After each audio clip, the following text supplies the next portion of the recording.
Kita mulai ya teman-teman. Assalamualaikum. Assalamualaikum warahmatullahi wabarakatuh. Selamat malam buat teman-teman semua. Kita bermalam minggu ya, bermalam minggu dengan diskusi bersama terkait dengan analis laporan keuangan dan SPT. Mungkin sebelum kita mulai, kita berdoa terlebih dahulu agar apa yang kita pelajari nanti, apa yang akan kita diskusikan nanti bisa bermanfaat bagi kita, khususnya untuk UAS ya. Berdoa sesuai dengan keyakinan dan kepercayaan masing-masing. Berdoa dimulai.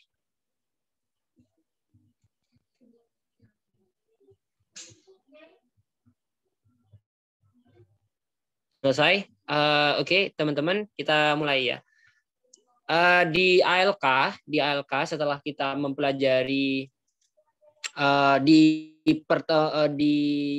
tengah semester yang lalu, kita sudah bareng-bareng belajar terkait dengan bagaimana sih kita menganalisis laporan keuangan, bagaimana kita bisa menilai ada indikasi ketidakwajaran di laporan keuangan. Nah, di tengah semester berikutnya tentunya di sini ada frasa SPT ya, berarti kita akan belajar terkait dengan bagaimana kita menganalisis SPT itu sendiri. Nah, untuk apa menganalisis SPT? Untuk ya tentunya satu-satunya adalah untuk penggalian potensi. Karena memang dari SPT yang dilaporkan wajib pajak sebelum masuk ke pemeriksaan itu kan bisa bisa diterima oleh AR ya. Nah, diterima oleh AR di situ sudah bisa mulai menganalisis kira-kira apa yang telah dilaporkan wajib pajak ini kira-kira ada indikasi ketidakwajaran enggak gitu. Jadi sebatas itu saja. Jadi ketika AR itu udah pegang SPT-nya wajib pajak, nanti AR itu akan menilai kira-kira apa yang dilaporkan wajib pajak ini wajar atau enggak. Ada indikasi bahwa wajib pajak tidak melaporkan keseluruhan peredaran usahanya atau sudah sesuai. Nah, itu jadi intinya ALK dan SPT ini bertujuan untuk mencari atau sebagai indikasi pertama lah, kira-kira WP ini udah benar nggak sih melaporkan usahanya. Nah, kalau misalnya terkait dengan spesifik ya, wajar benar atau tidak melaporkan peredaran usaha, melaporkan pos-pos yang ada di SPT itu melalui pemeriksaan. Jadi nanti intinya pemeriksa itu nanti akan tanya ke AR menemukan apa dari analisis laporan keuangan dan SPT ketika sudah menerima dari wajib pajak. Jadi seperti itu. Jadi ALK ini intinya berguna untuk AR sebenarnya. AR untuk menilai kira-kira apa yang dilaporkan oleh wajib pajak di SPT-nya itu udah wajar nggak sih? Ada indikasi ketidakwajaran nggak sih dari laporan keuangan ataupun SPT yang sudah WP laporkan. Jadi seperti itu. Nanti kalau misalnya mengecek kira-kira ini betul atau enggak gitu apa yang dilaporkan oleh wajib pajak itu yang pasti melalui pemeriksaan. Oke, jadi kita cuma mengecek kira-kira. Nah, kira-kira. Jadi hanya untuk alarm pertama lah ya. Maksudnya WP ini bener nggak sih? Wajar nggak sih WP ngelaporin peredaran usaha segini setelah misalnya tahun lalu melaporkan segini gitu ya. Kemudian kalau tahun ini melaporkan segini itu wajar nggak sih? Jadi seperti itu. Jadi intinya ini ilmu perkiraan ya. Jadi analis laporan keuangan sebenarnya kalau dilihat dari UTS kemarin itu sebenarnya kayak nggak ada jawaban, maksudnya nggak ada jawaban yang apa ya? Yang pasti gitu ya. Jadi karena memang ini ilmunya perkiraan. Jadi kira-kira ini gimana sih gitu. Jadi kayak terkait dengan UTS kemarin ya, itu kalau misalnya kita disuguhkan kita disuguhkan laporan keuangan, kita disuruh menilai ini wajar nggak sih gitu. Nah, pastinya kan kita cukup kalau misalnya tidak ada disediakan data lain ya, misalnya kita tidak juga melakukan visit ke wajib pajak, tentunya ya cukup laporan keuangan itu ya tentu kita harus menilai bagaimana ini wajar nggak sih gitu. Caranya gimana ya, cukup lihat misalnya trennya. Kalau misalnya trennya naik tiba-tiba turun, nah itu bisa menjadi indikasi bahwa WP itu tidak melaporkan peredaran usahanya dengan tidak benar lah, intinya seperti itu. Jadi ini ilmu perkiraan lah sebenarnya. Jadi ini hanya kira-kira. Jadi jawabannya itu nggak pasti. Jadi ini nggak wajar, nggak seperti itu jawabannya. Tapi indikasi gitu ya. Jadi indikasi. Jadi kira-kira itu kemungkinan WP itu nggak ngelaporin peredaran usahanya secara penuh gitu. Jadi jawaban kalau berbicara analis laporan dan keuangan dan SPT ini masih berbentuk kemungkinan gitu ya. Kalau misalnya kita pakai probabilitas ya atau peluang, kira-kira mungkin 60% lah ya, 60%. Nanti selebihnya bisa dicek melalui pemeriksaan seperti itu. Nah, di sini ada 5 pertemuan ya yang akan kita bahas bersama. Ada 5 PPT sebenarnya, dan di sini aku coba ringkas seringkas-ringkasnya sehingga menghasilkan 35 slide. Semoga membantu teman-teman ya. Jadi tidak terlalu banyak belajarnya. Di sini yang pertama apa agenda yang akan kita bahas? Yang pertama ALK untuk perpajakan. Jadi ketika kita full di setengah semester membahas bagaimana menganalisis laporan keuangan, tidak kita bahas terkait dengan perpajakan sama sekali ya. Tapi untuk setengah UTS berikutnya untuk materi UAS ini kita sudah menggunakan ALK yang sudah kita pelajari sebelumnya untuk perpajakan ya, untuk perpajakan. Nah,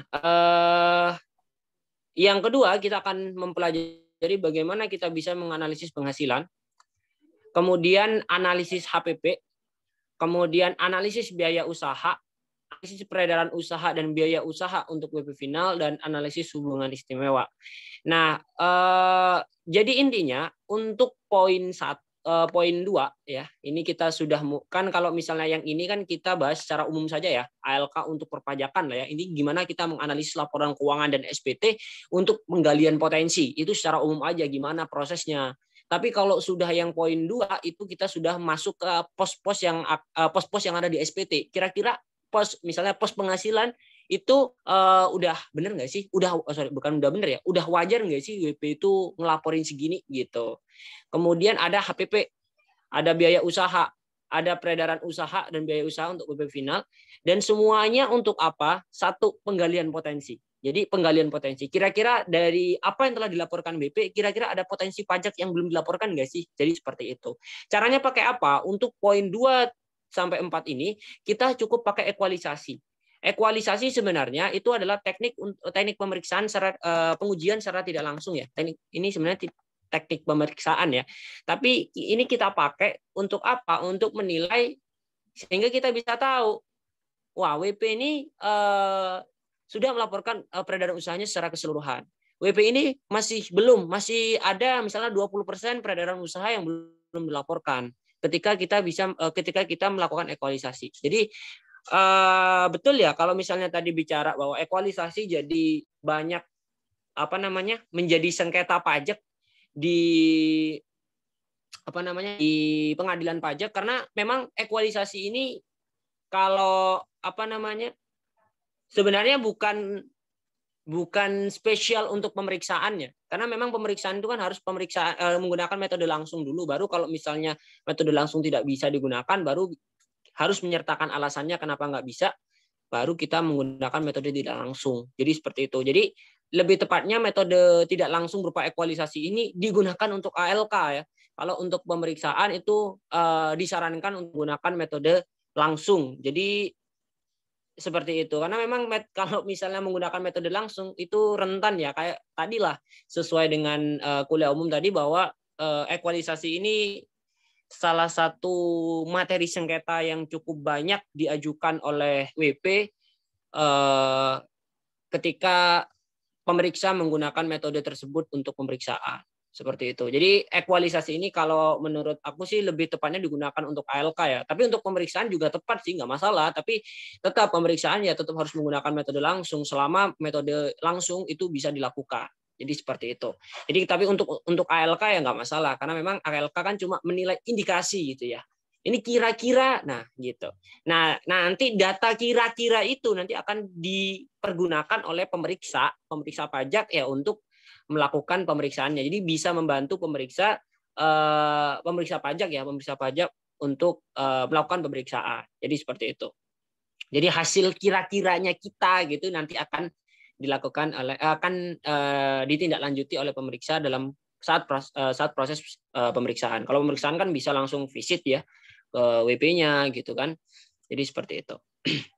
Nah, yang pertama kita akan melihat ALK untuk perpajakan ya. Dari beberapa slide itu sebenarnya ALK untuk perpajakan itu setidaknya ada satu slide aja yang harus teman-teman pahami alurnya ya, bahwa alur untuk ALK untuk perpajakan di sini adalah pertama itu ada pre-analysis phase, jadi ada fase untuk sebelum analisis ya. Kemudian analisis phase itu fase analisisnya. Kemudian yang berikutnya adalah additional analysis. Seperti itu. Nah, sebelum melakukan analisis, apa yang perlu kita lakukan? Yang pertama itu kita harus kenal dulu ya. Jadi sebelum kita melakukan pendekatan dengan seseorang, tentunya kita harus kenal dulu dia itu siapa gitu kan. Gak mungkin tiba-tiba kita belum kenal, tiba-tiba kita mau mendekati seseorang gitu kan nggak mungkin. Nah maka dari itu sebelum melakukan pendekatan terhadap seseorang, tentunya kita harus kenal dulu orangnya. Jadi kita bisa apa namanya bisa cari informasi-informasi itu di misalnya di Instagramnya gitu kan. Nah sama kalau misalnya untuk ALK, bahwa untuk pre-analysis phase kita harus mengenali dulu perusahaan yang akan kita analisis. Nah mengenalinya seperti apa, sebatas apa gitu ya. Ya kenali value chain-nya. Jadi rantai nilainya. Awalnya dari, maksudnya proses bisnis perusahaan itu dimulai dari apa, sampai nanti perusahaan itu menjual produknya. Misal ya, terkait dengan perusahaan manufaktur. Perusahaan manufaktur tentunya value chain-nya, rantai nilainya itu dimulai dari yang namanya beli bahan baku, kemudian proses bahan baku, baru berikutnya bahan baku penyimpanan barang jadi, baru nanti ada penjualan barang yang sudah jadi gitu kan. Nah, value chain itulah yang kita harus pahami sebagai analis sebelum melakukan analisis untuk perpajakan. Jadi mengenali perusahaan itu paling tidak minimal sampai rantai nilainya aja ya. Rantai nilai itu kayak proses bisnis perusahaan itu seperti apa.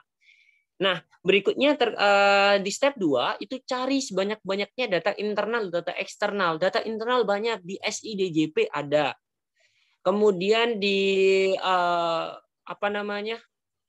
Di Aportal juga ada. Jadi banyak aplikasi-aplikasi DJP untuk mengakses data dari perusahaan, dan juga bisa data dari eksternal. Data eksternal seperti media massa, koran gitu ya. Jadi mungkin sebagai analis kita nggak hanya mengerjakan tugas kita ya, tapi kita harus terus update dengan berita-berita terkini, khususnya terkait dengan usaha. Misalnya ada perusahaan yang mau mau mengakuisisi gitu kan, biasanya masuk koran tuh. Nah, di situ kita juga harus tahu sehingga kita bisa, misalnya ada perusahaan yang mau mengakuisisi. Tentunya kalau ada perusahaan mau mengakuisisi suatu, misalnya mengakuisisi suatu aset, tentunya dia butuh duit yang banyak ya, butuh duit yang banyak. Nah maka dari itu kita juga harus cek. Setelah kita tahu data dari eksternal itu, nanti kita cek di laporan arus kasnya, misalnya di situ ada nggak uang untuk melakukan akuisisi. Padahal kalau misalnya nggak ada, nah itu patut dicurigai. Itu gimana? Ini pelaporannya udah benar nggak sih?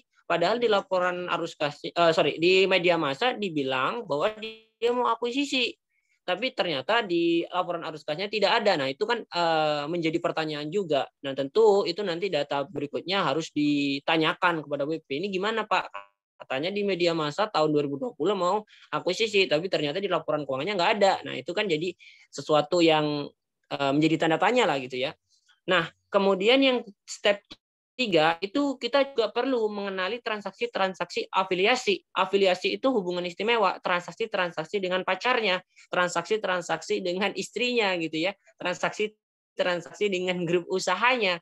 Nah tentunya kenapa kita harus penting, apa sih pentingnya mengenali transaksi afiliasi? Karena tentunya transaksi afiliasi itu pasti tidak menggunakan harga yang umum di pasar. Pasti ada harga transfer, harga yang spesial, karena memang dia punya hubungan istimewa dengan kita.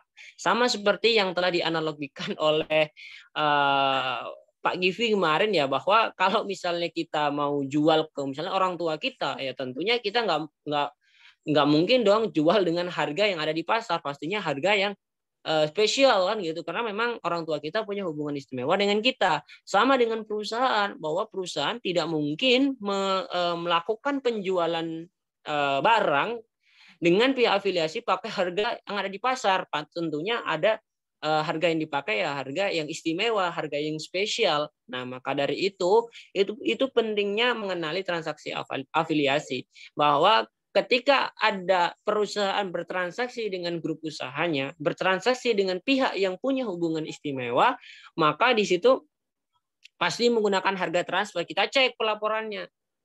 Kalau mereka melaporkan sesuai dengan harga transfer itu, harga spesial mereka, nah itu patut kita jadi indikasi bahwa wajib pajak tidak melaporkan seluruh nilai transaksi. Nah, maka dari itu sebenarnya transaksi afiliasi ini sah-sah saja, terserah mereka secara akuntansi nggak apa-apa. Ya udah terserah mereka mau jual berapa kayak gitu kan, ya udah terserah mereka. Pencatatan akuntansinya juga terserah mereka. Tapi untuk pajak itu harus menyesuaikan nilainya. Meskipun misalnya nilai transaksinya 100 gitu ya. Nilai transaksinya 100. Kalau di pasaran 120. Secara akuntansi nggak apa-apa, lapor aja 100. Catat aja, sajikan aja di laporan keuangan sebesar 100.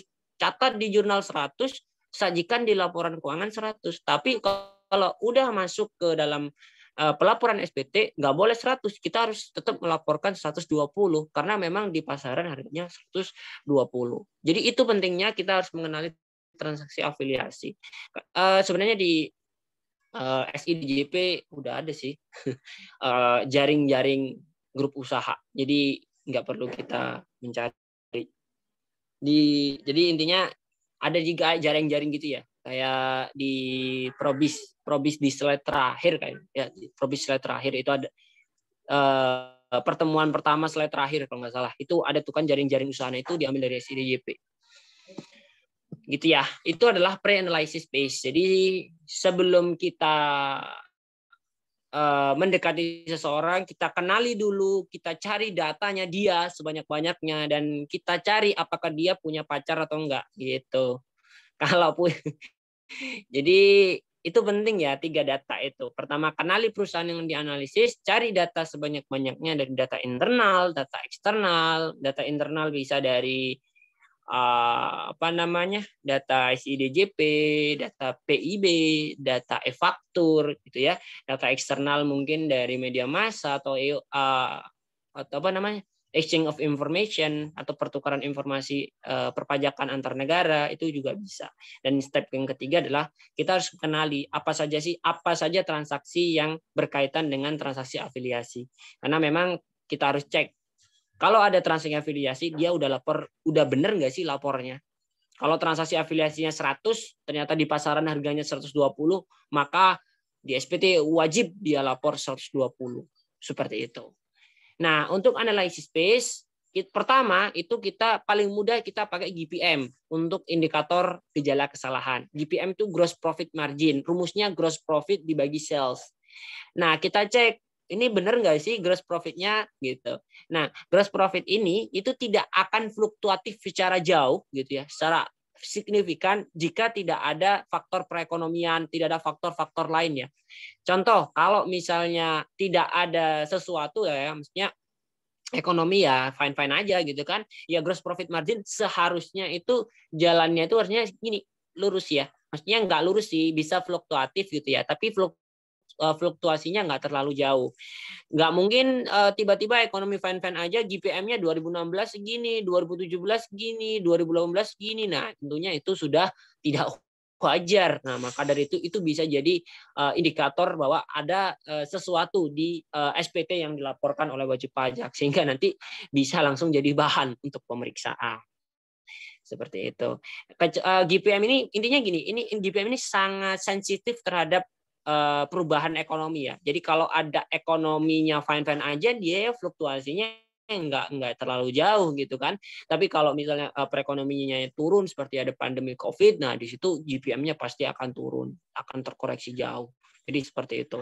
Jadi GPM ini adalah indikator pertama yang cukup mudah. Jadi rumusnya cukup gross profit dibagi dengan sales.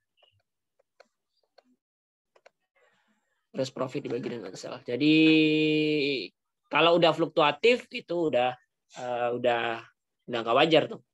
Kemudian yang berikutnya adalah kita hitung rasio piutang terhadap penjualan. Ini adalah AR turnover. Kemudian kita lanjut lakukan ekualisasi peredaran usaha dengan LK atau SPT tahunan dengan SPT masa PPN. Lakukan pengamatan lapangan dan wawancara dengan key person. Oke.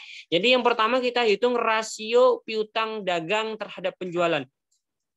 Nah, ngapain sih kita harus hitung piutang dagang terhadap penjualan? Untuk mengecek ya, perputaran piutang itu berapa kali setahun? Ngapain kita ngitung perputaran piutang? Maksudnya apa perputaran piutang itu, gitu ya?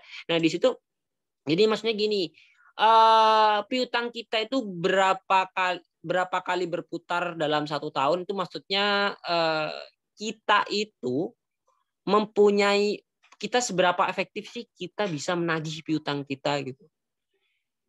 Jadi seberapa efektif, jadi semakin besar piutang kita berputar, maka semakin cepat juga kita bisa menagih piutang kita gitu.